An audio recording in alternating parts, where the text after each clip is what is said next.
GMRC 4, Quarter 3, Week 6, Matatag Curriculum. Para sa layunin na ipakikita ang pagiging malinis sa pamamagitan ng pagtupad sa mga nakatakdang gawain ng paglilinis sa sariling tahanan at paaralan. Natutukoy ang mga sitwasyon at paraan ng pagpapanatili ng kalinisan sa kapaligiran, katuwang ang kapwa. Napatutunayan na ang pagpapanatili ng kalinisan sa kapaligiran, katuwang ang kapwa, upang makaiwas sa mga sakit ay bahagi ng tungkuling pangalagaan ang sarili, ibang tao, at kapaligiran, tungo sa malusog na katawan at isip. Nailalapat ang mga paraan ng pagpapanatili ng kalinisan, katuwang ang kapwa, upang makaiwas sa mga sakit. Para sa nilalaman, pagpapanatili ng kalinisan sa kapaligiran, katuwang ang kapwa, upang makaiwas sa mga sakit.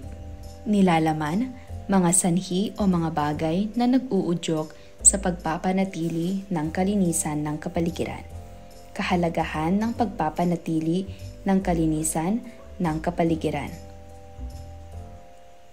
Integrasyon, environment, kalinisan ng kapaligiran. Science, mga pamamaraan ng pag-iwas ng sakit at pagpapanatili ng kalinisan. Para sa unang araw. Ikaw ba ay mapagkumbaba? Oo o hindi? Kung oo ang sagot, sagutin ang pangalawang tanong gamit ang mapa ng kaalaman. Kung hindi, ipaliwanag kung bakit. Kung oo ang sagot, sagutin ang pangalawang tanong. Paano mo maipapakita na ikaw ay mapagkumbaba? Mahusay, narito ang maaaring maging sagot. Makinig sa opinyon ng iba kahit na hindi ito kapareho ng iyong pananaw. Magpasalamat sa mga tulong na ibinibigay sa iyo ng iba. Hindi magyabang kahit na ikaw ay magaling sa isang bagay. Humingi ng paumanhin kapag ikaw ay nakasakit o nagkamali. Ibinabahagi ang kredito sa ibang tao kapag may tagumpay kayong natamo bilang grupo. Bakit kailangan nating maging mapagkumbaba sa ating kapwa? Tama, kailangan nating maging mapagkumbaba sa ating kapwa upang magpakita ng respeto at pagmamahal sa kanila, at upang maging magaan ang relasyon sa isa't isa. Kanta Suri. Pakinggan ang kantang Kwentong Aray ni Edwin Quismundo. Awitin ito kasama ang buong klase.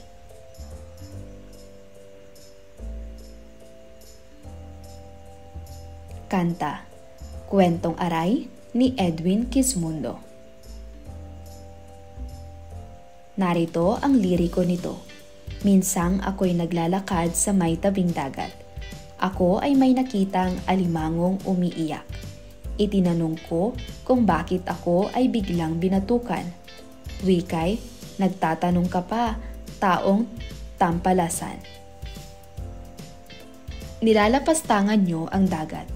Inaabusong walang sawat, walang puknat. Tinatapunan nyo ng duming nakalalason. Dapat kayo ay sipitin ang ilong.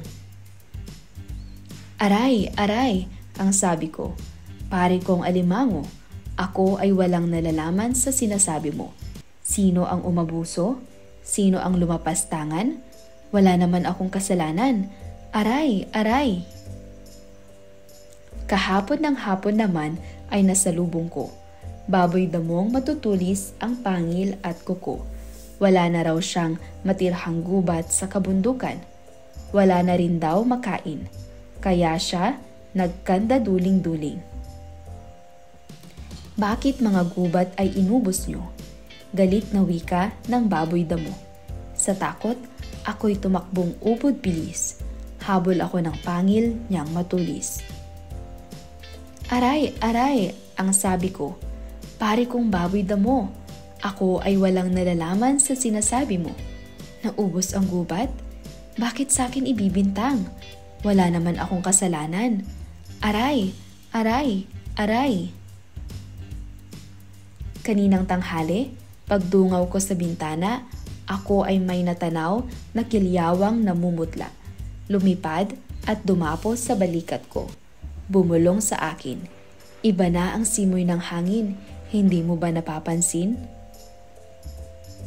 Ang singaw ng himpapawid ngayon, umiinit at parang amoy karbon. At ang tubig ulan kung nainom, may lasang asido. Bakit ganon? Aray, aray! Ang tenga ko'y biglang tinuka ng kilyawan. Wikay, kayo ang sumisira sa sandaigdigan. Aray, aray! Sabi ko'y, wala naman akong kasalanan. Sa asido at karbon, anong aking kinalaman? Aray, aray, aray, aray, aray, aray. Ano ang mga mensahe na nais iparating ng may akda? Tama, nais iparating ng may akda na ang mga tao ay may responsibilidad na pangalagaan ang kalikasan at hindi ito dapat abusuhin dahil ang mga hayop at kalikasan ay apektado ng ating mga gawain. Anong uri ng mga problema ang ipinakita sa kanta? Mahusay, ang mga problema na ipinakita sa kanta ay ang pag-abuso sa kalikasan, polusyon ng dagat, pagkaubos ng mga gubat, at ang pagkasira ng kapaligiran na nagdudulot ng masamang epekto sa mga hayop at kalikasan. Sa mga problemang binanggit sa kanta, ano-anong mga posibleng sakit ang maaaring maranasan ng mga tao? Tama, maaaring makaranas ng mga sakit tulad ng respiratory problems dahil sa polusyon, pagkalason dahil sa kontaminadong tubig, at pagkakaroon ng mga sakit sa balat o iba pang karamdaman dulot ng mga nakalalasong kemikal at basura sa kalikasan. Hahatiin ang inyong klase sa 3 pangkat. Masusing suriin ang iba't ibang bahagi ng kantang Kwentong Aray ni Edwin Quismundo upang maunawaan ang mensahe nito. Unang pangkat, liriko 1 hanggang 3. Ikalawang pangkat, liriko 4 hanggang 6. Ikatlong pangkat, liriko 7 hanggang 9. Narito ang maaaring maging pagsusuri. Para sa unang pangkat, ano ang nararamdaman ng alimango at bakit siya umiiyak? Tama, umiiyak ang alimango dahil sa polusyon at pagkasira ng dagat. Ano ang ipinapakita ng alimango tungkol sa kalagayan ng dagat at kalikasan? Magaling, ipinapakita ng alimango na ang dagat ay nadumihan at nasisira dahil sa tao. Paano ipinapakita sa liriko ang epekto ng polusyon sa kalikasan? Mahusay, ipinapakita na ang polusyon ay nagdudulot ng pinsala sa mga hayop at kalikasan. Ano ang reaksyon ng nagsasalaysay sa sinabi ng alimango? Ano ang kahulugan ng kanyang reaksyon? Tama, nagsabi ng aray-aray dahil hindi niya nauunawaan ang sinasabi ng alimango. Para sa ikalawang pangkat, ano ang ipinapakita ng baboy damo tungkol sa pagkaubos ng mga gubat? Ipinapakita na nawalan ng tirahan at pagkain ang baboy damo dahil sa pagkaubos ng mga gubat. Bakit galit ang baboy damo sa mga tao at ano ang epekto ng pagkawala ng kanyang tirahan. Magaling! Galit ang baboy damo dahil sa pagkaubos ng gubat, kaya siya ay nagugutom at nawalan ng tirahan. Paano inilarawan ang kalikasan ng mga hayop na naapektuhan ng pang-abuso sa kalikasan? Magaling! Ipinakita na ang mga hayop ay nahihirapan at nawalan ng tahanan dahil sa pang-aabuso sa kalikasan. Ano ang mensahe ng baboy damo na nais iparating sa mga tao? Tama! Ang mensahe ay magtulungan upang maprotektahan ang kalikasan. Para sa ikatlong pangkat, liriko 7 hanggang 9. Ano ang reaksyon ng kilyawan sa kalikasan ng hangin at tubig ulan? Magaling! Binanggit ng kilyawan na ang hangin ay mainit at ang tubig ulan ay may lasang asido. Paano ipinapakita ng kilyawan na ang mga tao ang may kasalanan sa pagkasira ng kalikasan? Tama! Ipinapakita ng kilyawan na ang tao ang sanhi ng polusyon at pagkasira ng kalikasan. Ano ang epekto ng pag-init ng panahon at polusyon sa kalikasan at sa tao? Mahusay! Ang epekto ay nasisira ang kalikasan at nagkakaroon ng mga sakit ang tao. Paano ipinapakita sa liriko ang pagkakaroon ng kamalayan tungkol sa mga isyu sa kalikasan? Tama! Ipinapakita na may mga hayop na nakakaalam sa pagkasira ng kalikasan at nagsasalita laban dito. Surinawa, pagsusuri at pag-unawa, marapat pagtagpuin at hindi paghiwalayin. Ano-anong mga aral ang iyong natutuhan sa kantang Kwentong Aray? Tama! Natutunan ko na mahalaga ang pangangalaga sa kalikasan at hindi dapat abusuhin ang ating mga likas na yaman. Bakit kinakailangang mamulat ang isipan natin sa ganitong mga issue o problema? Kinakailangan upang malaman natin ang mga epekto ng ating mga gawain sa kalikasan at magtulungan upang maprotektahan ito. Paano ka makatutulong sa mga issue o problemang ito? Makatutulong ako sa pamamagitan ng hindi pagtapon ng basura, pagtatanim ng mga puno, at pagpapahalaga sa kalikasan. Ang pagpapanatili ng kalinisan sa kapaligiran, katuwang ang kapwa upang makaiwas sa mga sakit ay mahalaga sa pangkalahatan na kalusugan ng tao. Ang malinis na kapaligiran ay nagbibigay ng proteksyon laban sa mga mikrobyo at pathogen na maaaring maging sanhi ng iba't ibang uri ng sakit. Ang kalinisan sa kapaligiran ay hindi lamang para sa sariling kalusugan, kundi pati na rin para sa kalusugan ng iba at sa pangkalahatang kalusugan ng komunidad. Sa kabuuan, ang pagpapanatili ng kalinisan sa kapaligiran ay isang pangunahing hakbang sa pagpapabuti ng kalusugan ng tao at pagpapalaganap ng mas maayos na pamumuhay sa komunidad. Tema: pagpapanatili ng kalinisan sa kapaligiran. Isulat ang alam ko o what I know. Nais kong matutuhan, what I want to know. Natutuhan ko o what I learned. Mga sanhi o mga bagay na nag-uudyok sa pagpapanatili ng kalinisan ng kapaligiran. Ang mga tao ay nahihikayat na alagaan ang kalikasan sa iba't ibang dahilan. May iba't ibang aspekto ng buhay na nag-uudyok sa mga tao na makiisa sa pangangalaga ng kalikasan. Ang pangangalaga sa sariling kalusugan na umiwas sa anumang sakit at kalusugan ng komunidad ay nag-uudyok sa mga tao na panatilihin ang kalinisan ng kapaligiran na nagbibigay ng malinis na hangin at tubig.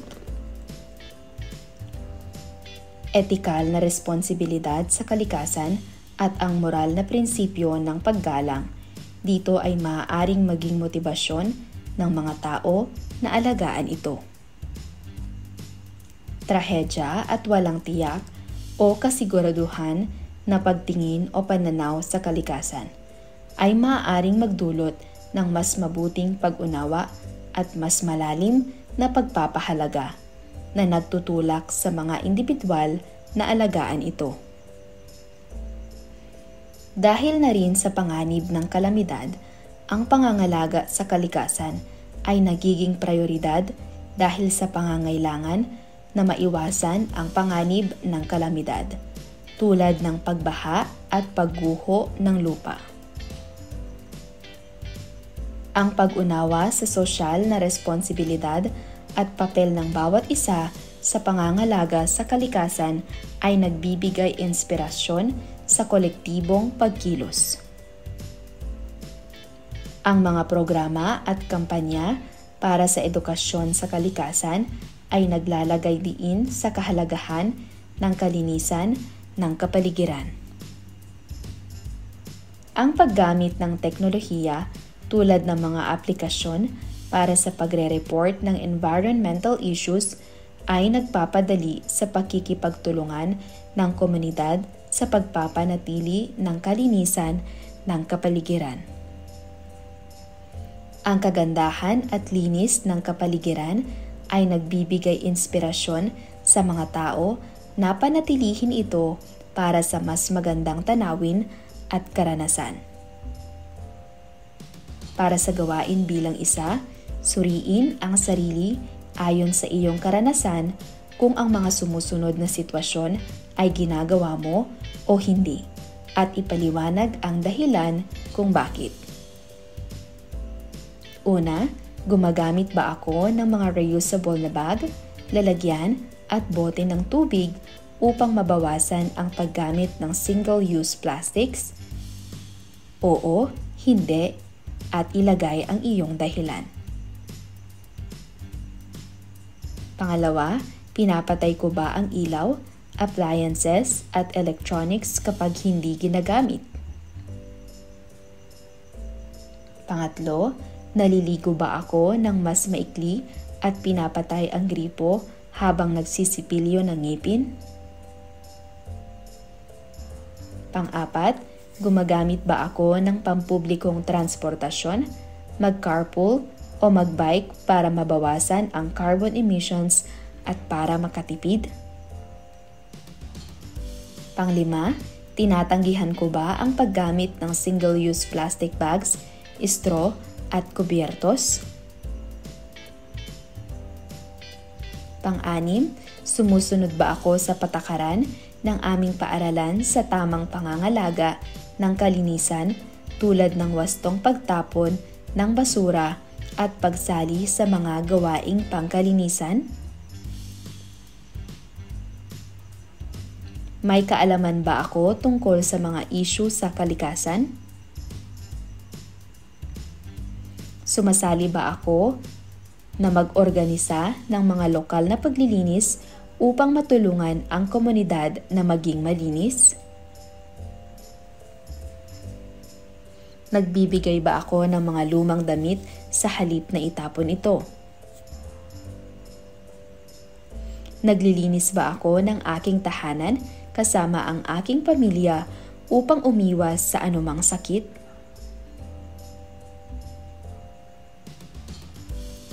Para sa paglalapat at pag-uugnay, bakit mahalagang matutuhan ang sanhi o mga bagay na nag-uudyok sa pagpapanatili ng kalinisan ng kapaligiran?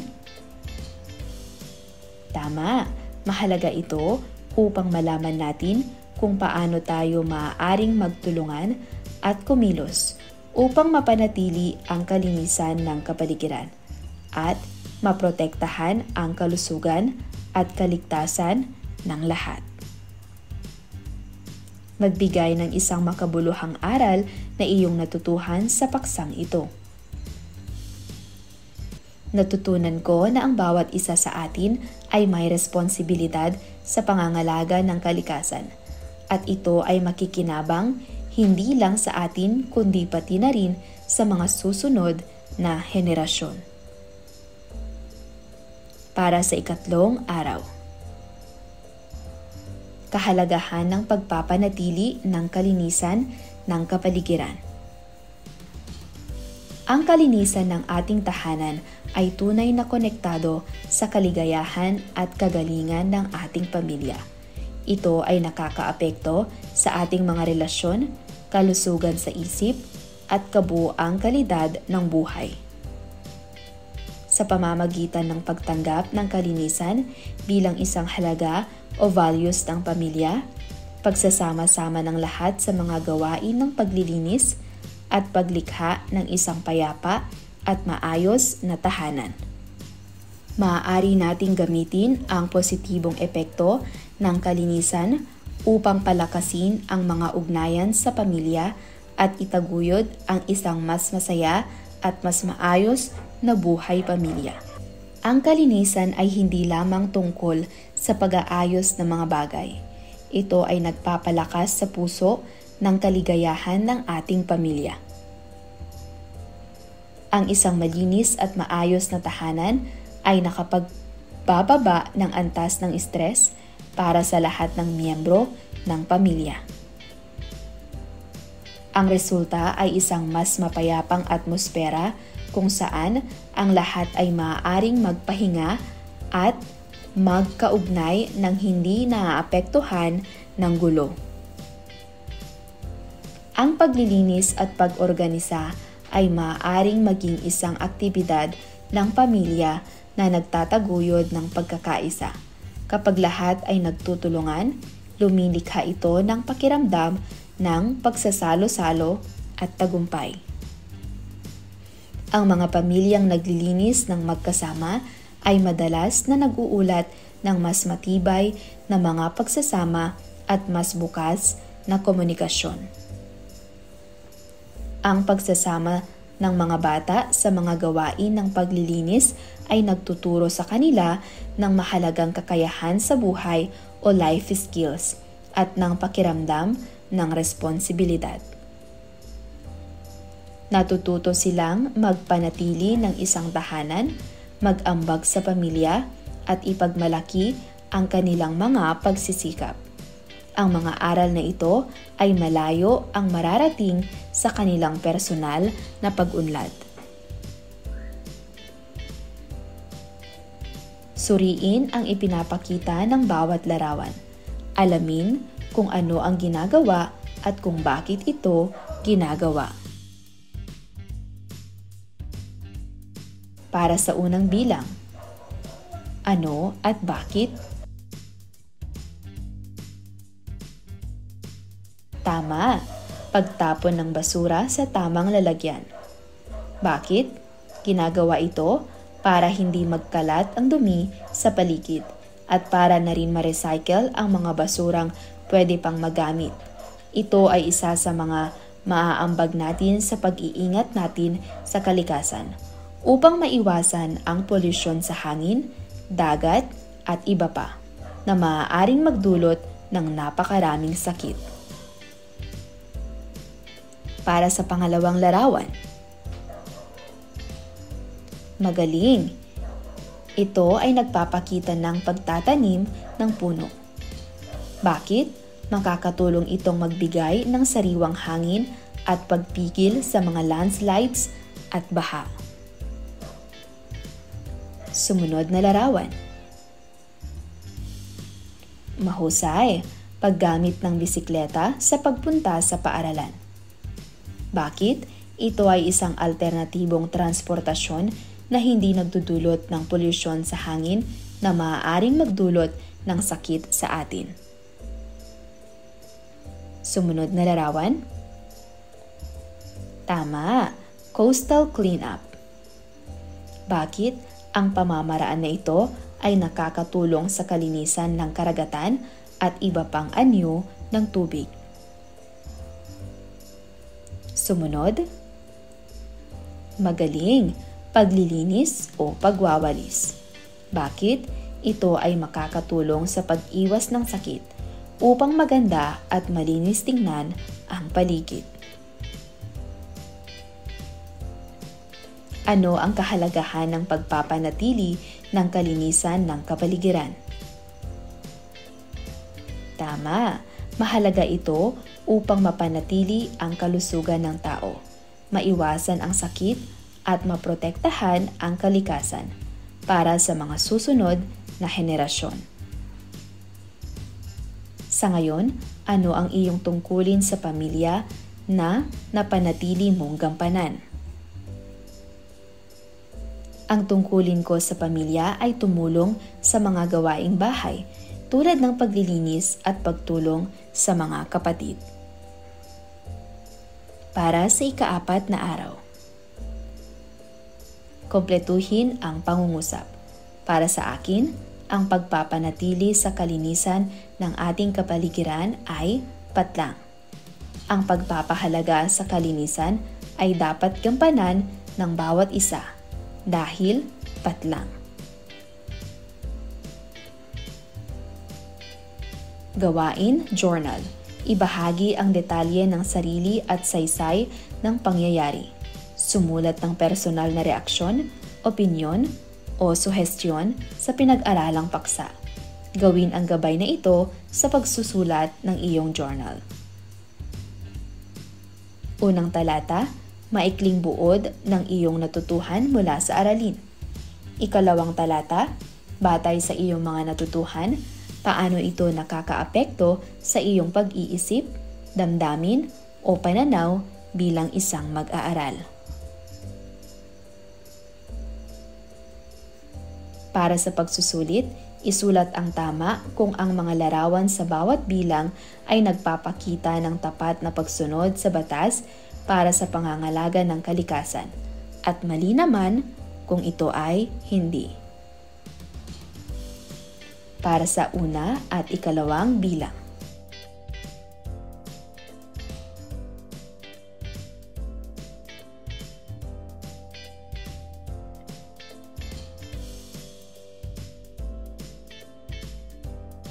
Para sa pangalawa at pangatlong larawan.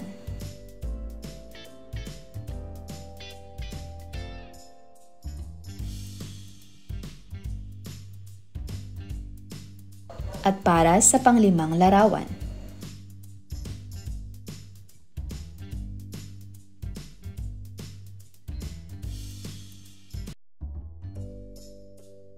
Narito ang mga tamang sagot.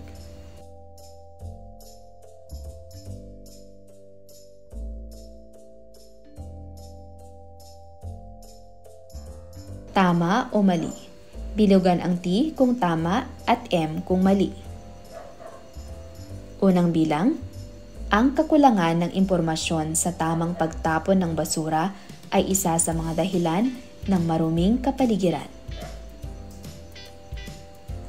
Pangalawa, bawat isa sa atin ay may responsibilidad na alagaan ang kalikasan.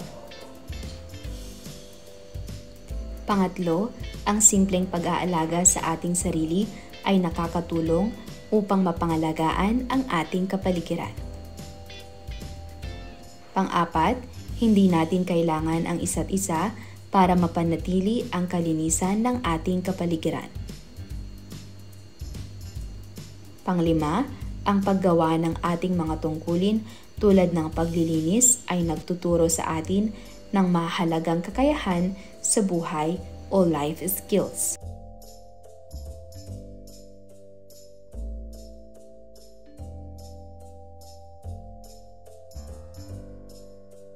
Narito ang mga tamang sagot.